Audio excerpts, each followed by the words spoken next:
All right, today we're going to tackle one of chemistry's wildest and honestly most fascinating puzzles. Get this, we've got two materials. One is literally the symbol of unbreakable strength, while the other is so soft it just flakes away with a touch. And the craziest part?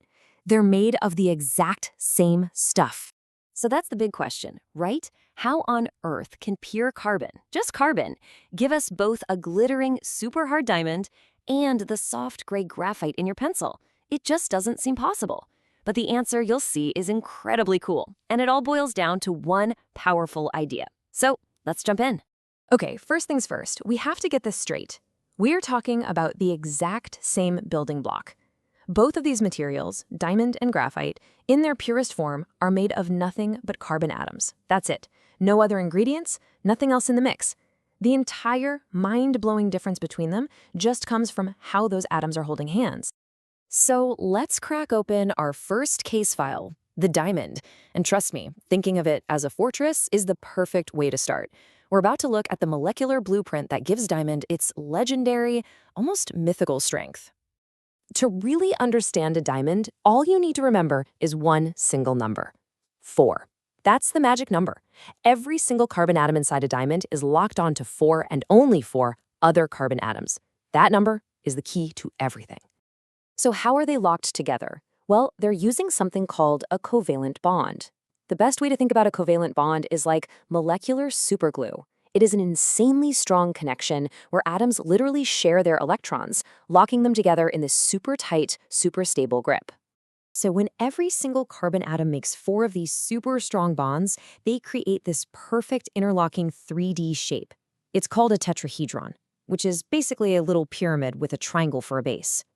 And deep inside the Earth, under all that heat and pressure, this little pyramid shape just repeats and repeats and repeats in all directions, building one giant, incredibly rigid molecule. And what you end up with is this unyielding 3D framework that has absolutely no weak spots. So if you want to scratch or break a diamond, you're not just, pushing atoms around. No way. You have to physically break millions of those powerful covalent bonds all at the same time. That is why it's the hardest natural stuff we know of. Okay, so that's the fortress. Now let's open up case file number 2, graphite. It's made of the very same carbon atoms, but as we're about to see, its whole architectural plan is completely different. Its secret isn't about strength, it's about being slippery. And just like with diamond, the secret here also starts with a number. But this time, the magic number is 3. In graphite, each carbon atom only bonds to 3 others. And this one tiny change, just going from 4 to 3, changes absolutely everything. See, by only connecting to 3 neighbors, the carbon atoms can't build that 3D fortress. Instead, they arrange themselves into these flat, 2-dimensional sheets of hexagons, kind of like molecular chicken wire, or a honeycomb pattern. Now, these individual sheets, they're actually incredibly strong by themselves. And here it is. This is the absolute heart of the mystery. Within each of those flat layers, you've still got those super strong covalent bonds holding the hexagons together.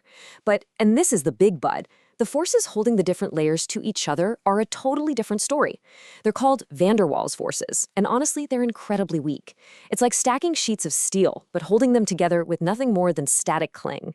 And because those forces between the layers are so ridiculously weak, the sheets can just slide right over each other with almost no effort.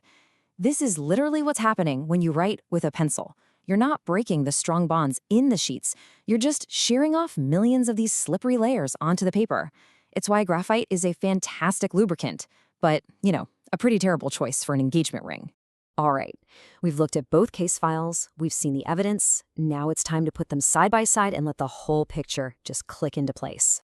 And here it is, plain as day. For diamond, 4 bonds per atom. That creates the rigid 3D lattice, and what do you get? Extreme hardness. For graphite, just 3 bonds. That makes those flat 2D layers, which results in it being soft and slippery. It's all right there. Same atoms, totally different blueprint, completely different worlds. So, what have we really figured out here? I mean, this is more than just a cool piece of trivia about carbon. This comparison actually reveals one of the most fundamental and powerful principles in all of science.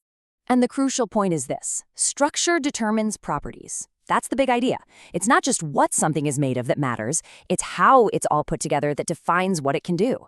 The very same atoms, arranged one way, build an unbreakable fortress. Arranged another way, they make something that just slides apart.